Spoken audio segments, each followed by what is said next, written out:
paciente y el paciente le da vergüenza responderle a la doctora, ¿no? Pero lo más importante es preguntarnos, ¿realmente es importante conocer la disfunción eréctil en un paciente cardiópata? ¿Sí o no?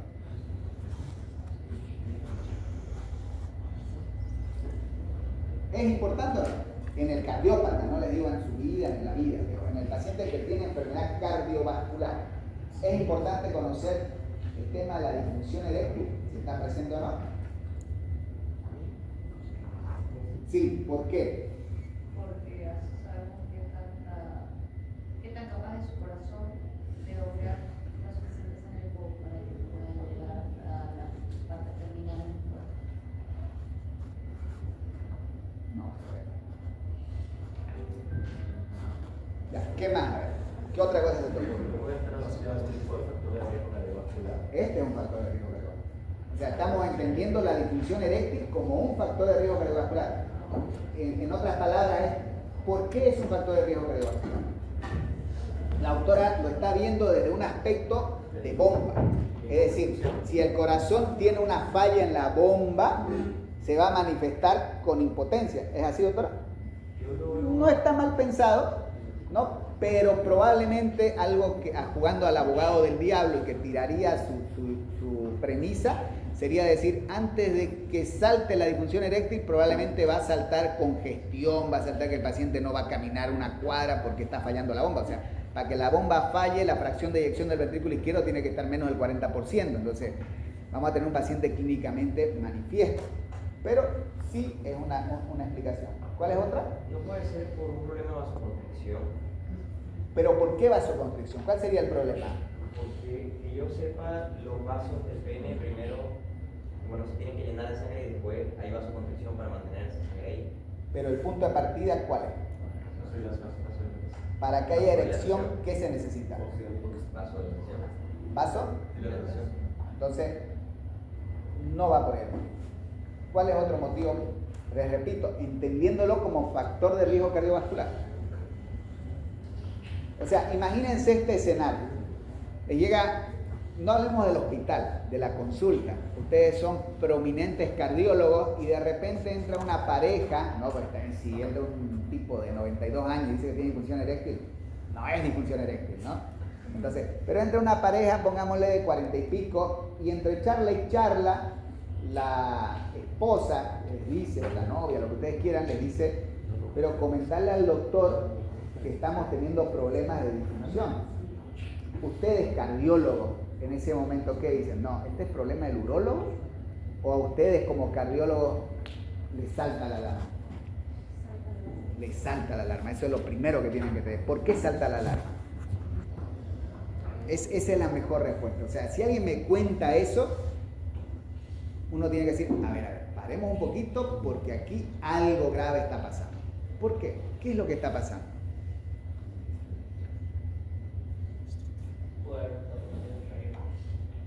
¿Qué?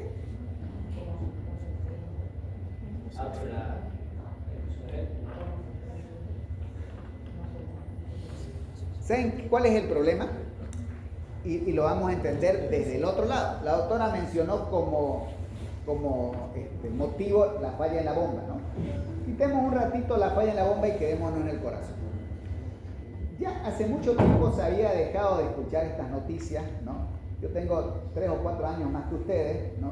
Y cuando yo me acuerdo cuando ingresó el Viagra a Bolivia, ¿no? O sea, no me acuerdo qué año, pero cuando ingresó el Viagra, primero los comprimidos costaban $19.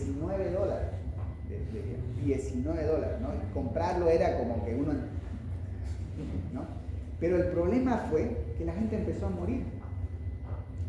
¿No? O sea, empezaban a escuchar noticias de que mientras tenían relaciones sexuales tuvo un infarto. Y hubo una época de satanización de Dios, ¿no? Hoy ya hemos superado esa etapa, pero hace unos meses atrás, no sé si se acuerdan que un concejal, un alcalde murió en un motel de un infarto y atribuían a que era justo porque había consumido alguno de estos files, tadalafil, sildenafil. Entonces, ¿cuál es el problema? El problema es el mecanismo de acción y lo que está oculto. El doctor decía hace un momento que para la erección necesitamos vasodilatación. Los files, todos estos, ¿cuál es su finalidad general? Si los vasos sanguíneos se dilatan, no se dilata solo el pene, se dilata toda la microcirculación, ¿estamos de acuerdo? Si se dilatan, ¿qué pasa con la presión arterial? ¿La sistólica o la diastólica? Las dos nacen así. Bajan las dos, baja la presión arterial.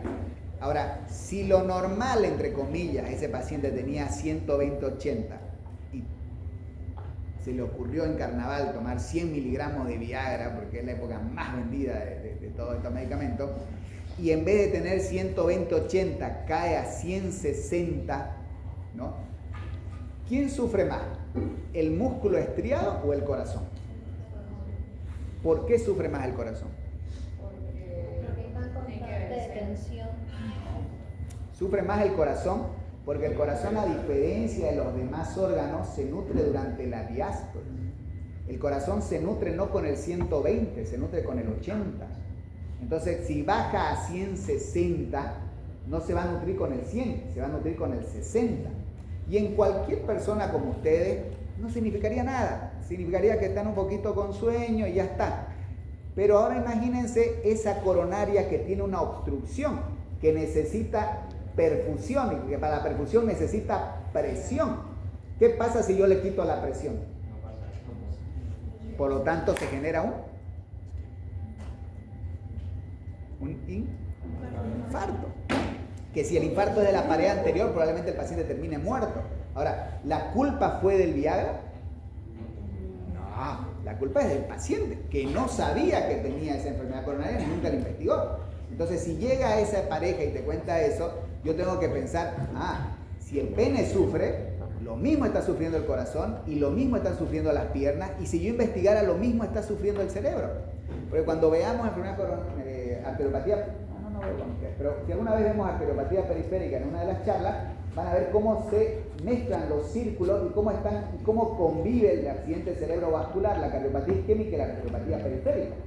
Entonces, en resumen, para que no los aburre con esto, pero ¿de qué me habla la disfunción eréctil? Me habla de enfermedad endotelial, me habla de activación endotelial. Y el endotelio, hace muchos años atrás, ya nos dijeron que es un solo órgano, que esté distribuido en todo el cuerpo, pero es un solo órgano.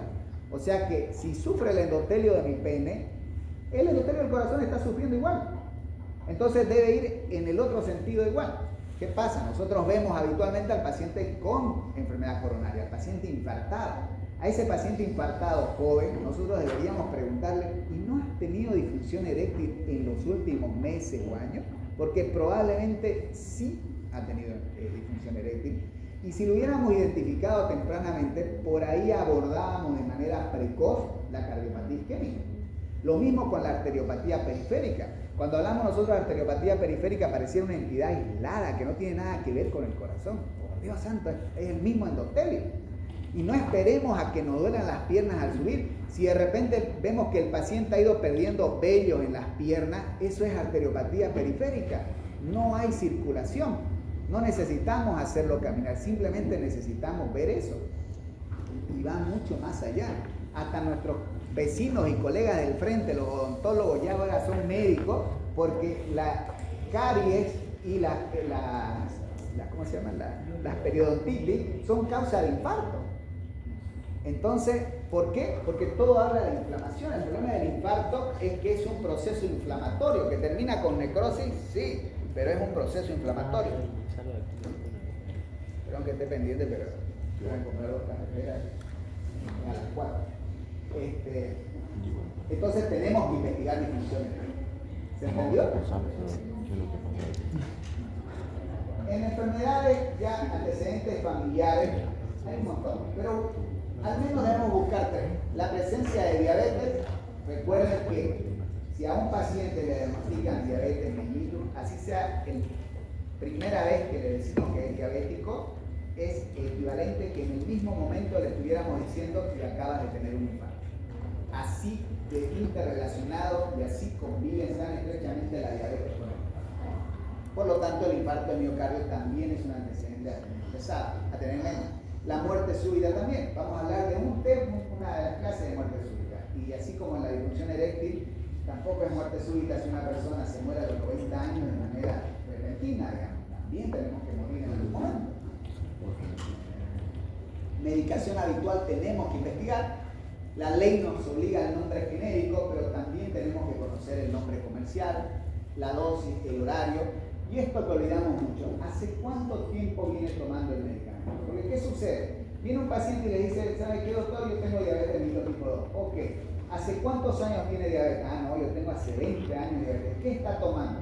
Metformin 850. Yo puedo pensar, si no investigo, está bien. Si lleva 20 años con diabetes, está tomando hace 20 años metformin 850 miligramos y hasta hoy no le han modificado la droga, es porque estamos bien. Está el azúcar controlada, etc. Pero por ahí recién comenzó a tomar hace un mes y lleva 19 años con 11 meses sin tomar ninguna medicación. Entonces puedo estar obteniendo una falsa apreciación de lo que está pasando.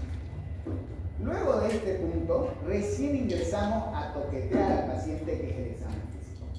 ¿Por qué no se mezclan las cosas, ¿no? Obviamente en la práctica, no en la práctica cardiológica, sino en la vida, ¿no? En la práctica siempre hay algo que salta y se nos olvida y entre medio, pero estamos toqueteando, preguntando. Pero lo correcto es no. Y no es por un tema ni de respeto, ni que es un protocolo, sino porque sentido común. En el examen físico yo voy a buscar mi apreciación diagnóstica del interrogatorio. Eso es lo que yo busco en el examen físico. Entonces, por eso es que primero tengo que tener el interrogatorio completamente estructurado y realizado para ir al examen físico.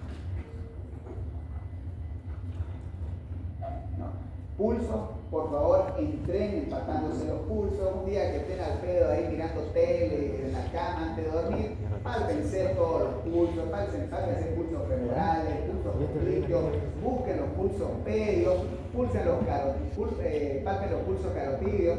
Recuerden que a nivel de la muñeca no solo existe la radial, también tenemos la arteria cubital, búsquenla, ¿no? Busquen la humeral. ¿Por qué? Porque a la hora de ver el paciente es importante evaluar todos estos pulsos.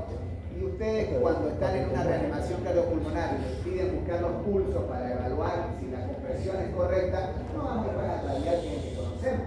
Vamos a buscar el carotidio, el femoral, pulsos los más cercanos a central.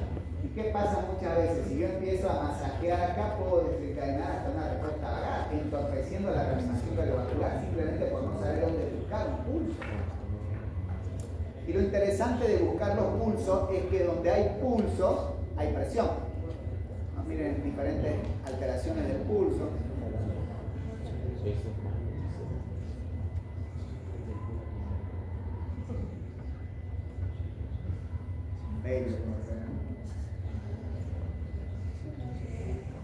Hoy vemos con menos frecuencia, en realidad lo utilizamos más para diagramar o para dibujar los pulsos venosos, no los registramos, pero bueno, es bonito saberlo, es bonito conocerlo, pero no. Si nos ayudan, son un excelente marcador de congestión, ¿no? Nos ayudan a evaluar cuán congestivo está sobre todo ese hígado, pero nos ayuda a evaluar la congestión. Bueno, hay un videito para que lo vean, lo van a ver más adelante. Hoy pues tenemos la forma de, si hay una obsesión en los hospitales, colocar accesos venosos centrales, medir la presión venosa central, pero bien hermoso.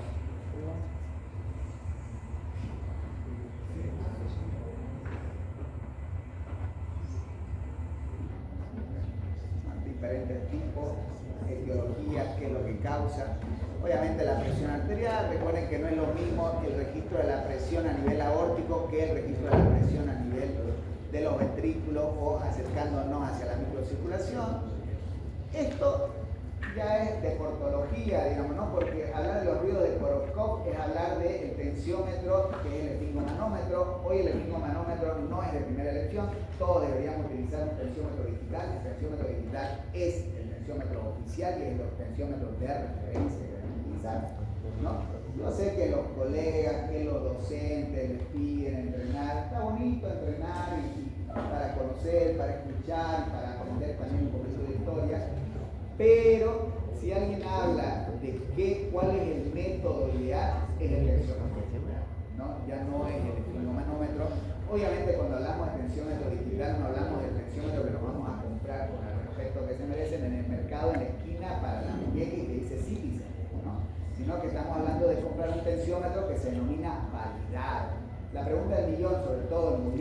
África, pero también se extiende a Sudamérica, es como yo sé qué tensiómetro es validado.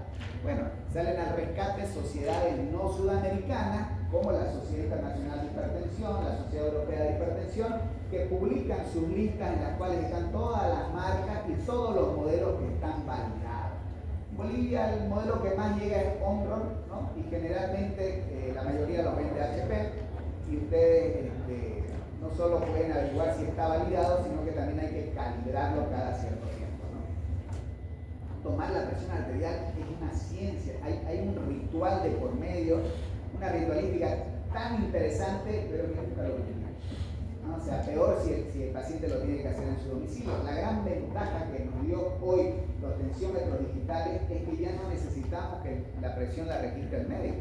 Pues si el paciente se compró un buen tensiómetro y lo hace en su casa, vamos a tener una mejor presión todavía. Y ahora que estamos así a minutos de que la FDA autorice que el registro de la presión en los relojes inteligentes está validado, nos vamos a olvidar también del tensiómetro digital. Porque es más fácil decir al paciente que se compre un reloj inteligente que lo va a utilizar todo el día y que no va a estar haciendo un monitoreo ambulatorio de la presión sin necesidad de estar con un mapa ahí colocado. Pero a ciencia cierta, registrar la presión arterial de un paciente con situaciones idóneas y de manera que el resultado no me deje duda en mi interpretación, requiere varios pasos. El primero de ellos es la posición del paciente. El paciente tiene que tener un asiento que tenga espaldar, él tiene que estar en el espaldar, las dos piernas tienen que estar apoyadas, los pies totalmente en el asiento, no pueden estar colgados ni de puntilla. El tensiómetro tiene que estar colocado en una mesa en la cual pueda él flexionar el brazo, pero que esté a la altura del corazón. 45 minutos antes no debía haber tomado café, no debía haber estado en ninguna discusión, no debía haber fumado ni estar cerca de una persona que fuma. 15 minutos antes idealmente debería estar descansando, en reposo, y mejor si es con las luces apagadas. No debe estar teniendo ganas de entrar al baño porque también nos va a dar una lectura errada. Y mientras se toma la presión, sea que lo hagan ustedes o sea que lo haga el propio paciente, no tiene que estar conversando, hablando ni mirando nada. Entonces imagínense todo esto que hay que tomar, todos estos parámetros que hay que tener presentes para tomar la presión, pero lo ideal es que hay que hacerlo, ¿no? Obviamente somos médicos, no somos enfermeras, el estetoscopio va por fuera del manguito, si van a medir, nunca lo metan por debajo, no tiene sentido, digamos, ¿no? No, están los aspectos que hay que tomar en cuenta, ¿no? Donde hay pulso, hay presión. Y búsquenlo, ¿por qué? Porque también hay métodos complementarios que nos ayudan a evaluar enfermedad arterial periférica que son tan básicos de hacer como el índice tobillo-brazo, que uno lo puede realizar en la cama del paciente y no necesita mayor aparataje para la operación. De ahí recién entramos al resto del examen físico, ¿no? La palpación tiene bienvenida abajo, ¿no? Casi nadie palpa hoy para corazón, no estamos hablando de campos pulmonares, ¿no? Pero podríamos utilizar la mano con esto es simplemente una relación, un protocolo, una sugerencia. No es que yo con la punta del dedo no puedo palpar crecimiento de cavidades. Claro que sí, ¿no? El tema es la comodidad en la que se hacía antes, ¿no? Si ustedes colocan la mano acá, la idea es que al colocar yo la mano en este sector, yo puedo palpar tanto algunos aspectos con la punta, otros aspectos con la base de los dedos y otros aspectos con la base de la palma. Pero estamos hablando de la semiología clásica. Cuando, por ejemplo, los docentes que nos enseñaban a nosotros cardiología nos decían que ellos, cuando hacían la especialidad de cardiología, pasaban 6 meses solo haciendo palpación del choque de la punta. Imagínense 6 meses de la residencia de cardiología solo palpando la punta del corazón. Hoy, tiempo perdido. Porque hoy, ante la duda, un ecocardiograma y tengo mucho más información de lo que me puede dar la mano. Entonces, hay muchas cosas que se han ido abandonando, pero si lo hacemos, la ocultación es algo que no ha cambiado, no va a pasar de moda, no escuchen bien y podrás ver más profundamente dentro de los corazones de tus pacientes. Si bien tenemos los sitios para la ocultación, no es que si me salgo de este redondito de 3 centímetros ya quedé fuera del foco aórtico, no, son simplemente áreas en las cuales con mayor probabilidad vamos a poder encontrar o vamos a poder escuchar lo que le está pasando a una válvula en particular, pero yo tengo que ir buscando. Ahora, ¿hace la diferencia la marca del estetoscopio? ¿O lo que importa es lo que yo escucho? ¿Quién escucha? ¿Qué? ¿Y no la marca? Ayuda. La marca es fundamental, digamos, ¿no? Pero obviamente también lo que está entre las olivas, pero la marca es la marca. Y no hacemos referencia por ninguna marca, digamos, ¿no? Pero un buen estetoscopio. Bueno, chicos, todo lo demás está ahí. Ya lo he compartido. Léanlo para que podamos avanzar y entrar a patología. Solo antes que se vayan, esperen. Les dejo esto.